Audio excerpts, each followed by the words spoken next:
آج سے 200 سال پہلے کی بات، انگریزوں کا زمانہ تھا، تو آزادی سے پہلے کی بات ہے۔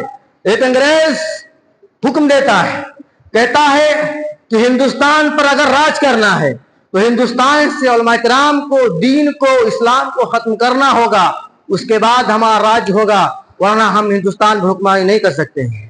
جب جنرل کو بات معلوم ہوئی تو اس نے حکم دیا اور کہا کہ ہندوستان کے اندر آج سے ایک آرڈر نافذ کر دو، جتنے بھی حافظ قرآن ہیں، عالم دین ہیں، قرآن ہے، سب کو نیست و نابود کر دو۔ ان بدبختوں نے 3 لاکھ قرآن کو جلا دیا، ہزاروں قرآن کو انہوں نے نہر کے اندر پھینکوا دیا۔ ایک ٹائمسن مورخ لکھتا ہے کہ میرے سامنے علماء کرام کو لا کر ان کے جسم کو ننگا کیا جاتا تھا اور توپ کے سامنے کھڑا کر کے ان کو توپ سے اڑا دیا جاتا تھا، سواروں کے کھالوں میں بند کر کے گولیوں کا نشانہ بنایا جاتا تھا، جلتے ہوئے تندور کے اندر ان کو ڈال دیا جاتا تھا۔ قربان جاؤ، لیکن انہوں نے انگریزوں کے سامنے سر نہیں جھکایا۔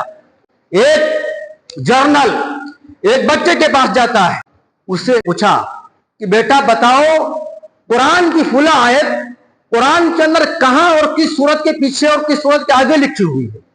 اس بچے نے فوراً جواب دیا کہ ایک قرآن کی جو آیت آپ نے ہم کو بتائی ہے، قرآن کے اندر فلاں صفحے میں فلاں آیت ہے اور فلاں سورت کے اندر لکھی ہوئی ہے۔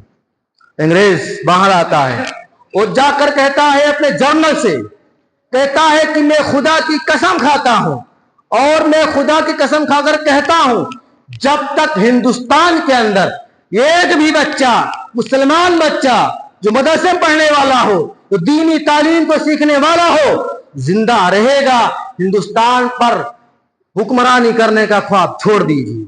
اور لہذا انگریزوں کو ہندوستان چھوڑ کر بھاگنا پڑا۔ آج کے بچے، آج جو ہمارے بچے ہیں، ان کا عالم کیا ہے؟ کیا وہ اس حالت میں ہے کہ اگر کوئی شخص ان کی ٹن پٹی پر گولی لگائے اور کہے اپنے دھرم کو چھوڑ دو، فوراً چینج ہو جائیں گے؟ کیونکہ ہم نے ان کو تعلیم نہیں دی، ہم نے سمجھا ہی نہیں کہ اسلام کیا ہے، اسلام کیا کہہ رہا ہے، اسلام کے شاعر کیا ہیں۔ قرآن کہتا رہا لَقَدْ كَانَ لَكُمْ فِي رَسُولِ اللَّهِ أُسْوَةٌ حَسَنَةٌ، کہ تمہارے لیے اللہ کے پیغمبر کی زندگی ایک نمونہ ہے، لیکن ہمیں نمونہ سمجھا ہی نہیں۔